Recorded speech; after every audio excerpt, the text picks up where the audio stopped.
Hi folks, this is the video I promised you about editing the shot I did when we were in Sheringham.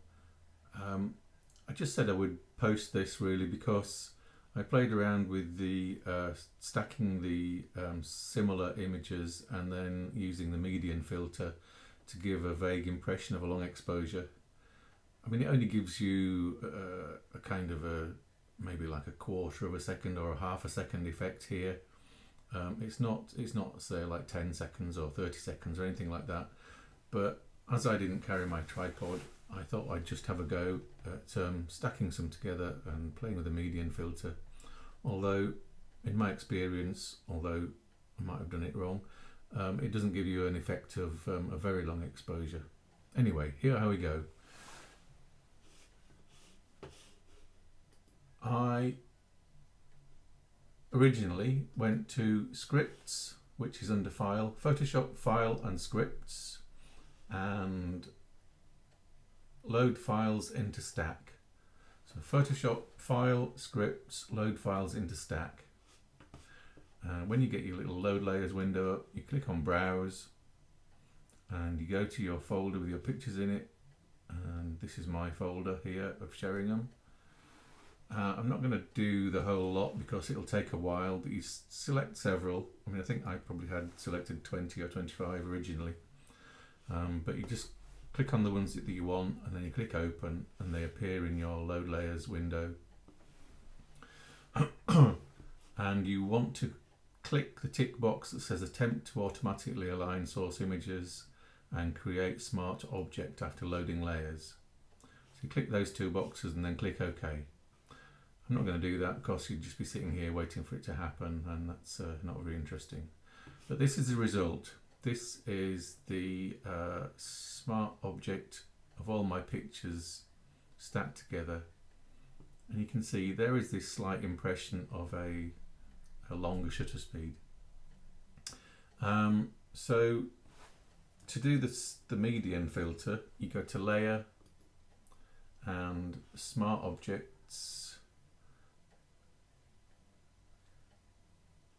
and where are we?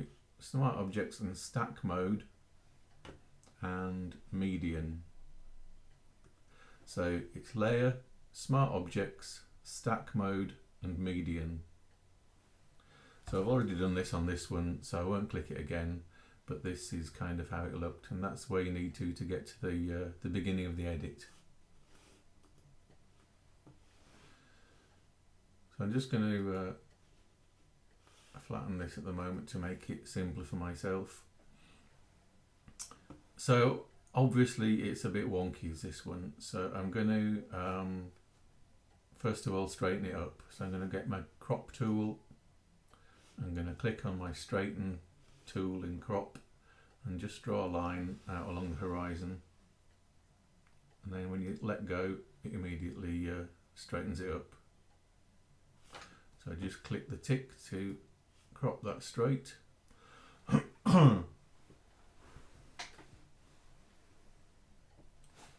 Okay, so what I want to do the rest of the adjustments in Camera Raw, so I'm going to click on Filter and Camera Raw Filter, and basically this is same as editing your picture in Camera Raw, or it's very similar to Lightroom. So what I want to do first is to get my gradient filter, so choose linear gradient, and I'm going to drag that down over the sky, and I'm going to decrease the exposure a bit to make it a bit more mean and moody. And then something I very rarely use is, where are we? Very rarely use it and I can't find it. Here we are, dehaze. So if I slide dehaze, it really brings out the texture in the clouds that we couldn't really see on the day. So it's up to you how much mean and moodiness you want, but I'm going to leave it about there. And then I'm going to do a similar thing. I'm going to click on create a new mask and a new linear gradient. It's just tripping me up a bit because it's slightly different in the way it's used to Lightroom, although most of the same things are there. And I'm going to do another linear gradient over the ground, and here I'm going to add some contrast. So I'm going to boost up the contrast a bit.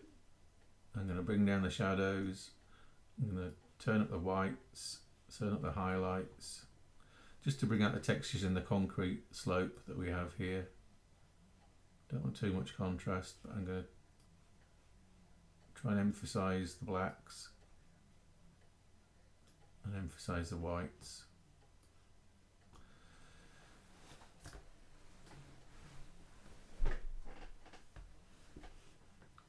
Now I think I also would like to do a little bit more shading of the edges, so I'm going to go back to my linear gradient and I'm just going to draw one out along the right hand edge, play a little bit with the exposure, just a little bit, and then same on the other side.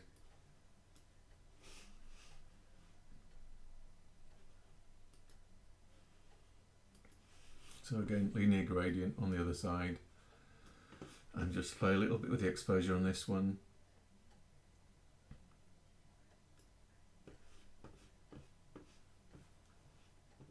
Okay, so I'm going to go back to my sliders and I'm going to turn the whole thing black and white, as I didn't do that in the first place, which I probably should have done.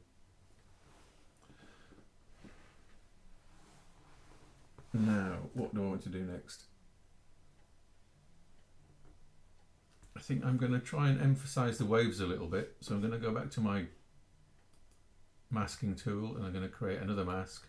This time I'm going to go for a radial gradient. And I'm going to just draw out a radial gradient and I'm going to put it over the white water here.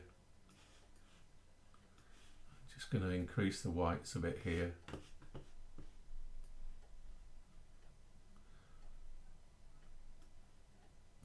Just make sure it's sort of nice and contrasted between the blacks and the whites. I'm going to click OK on that. So that's kind of my edit in Camera Raw filter finished. And then what I forgot to do at the beginning was create a levels adjustment layer just back in Photoshop. And you see you've got a space here in the highlight end of the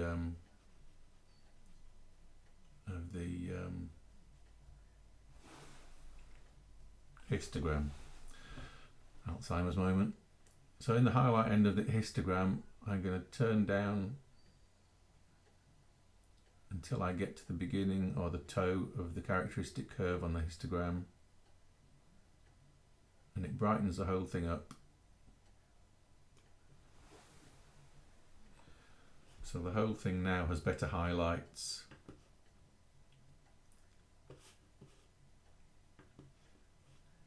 And I think finally what I'm probably going to do is I'm just going to flatten that off for now. So I've got a layer, flatten, and I'm just going to add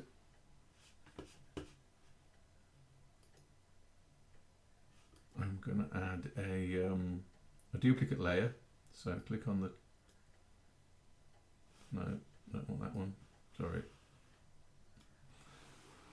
I'm going to click Control J on the keyboard, that gives me a duplicate layer, and then I'm going to go to my filters again and my blur filters, and I'm going to go to the Gaussian blur, and I'm going to add a big old blur on top of it.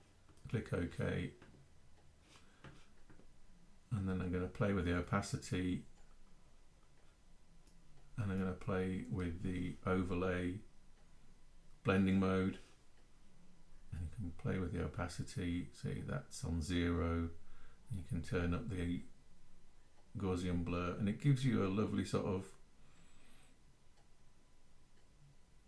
it kind of bleeds the tones together a bit, so you can see how the blacks are looking a bit stronger. So that's without any blur on it, and that's turning them on some blur. It does hide some of the details, but I think it gives a kind of impressionistic effect. This is one way of editing one picture. Obviously, it's only the way I did this one from last Friday. Obviously, you can edit them however you want, but I thought it might be interesting for you to have a look at the median filter, which gives you a kind of a longer shutter speed effect, and then the sort of moody edit that I did after that. Thanks.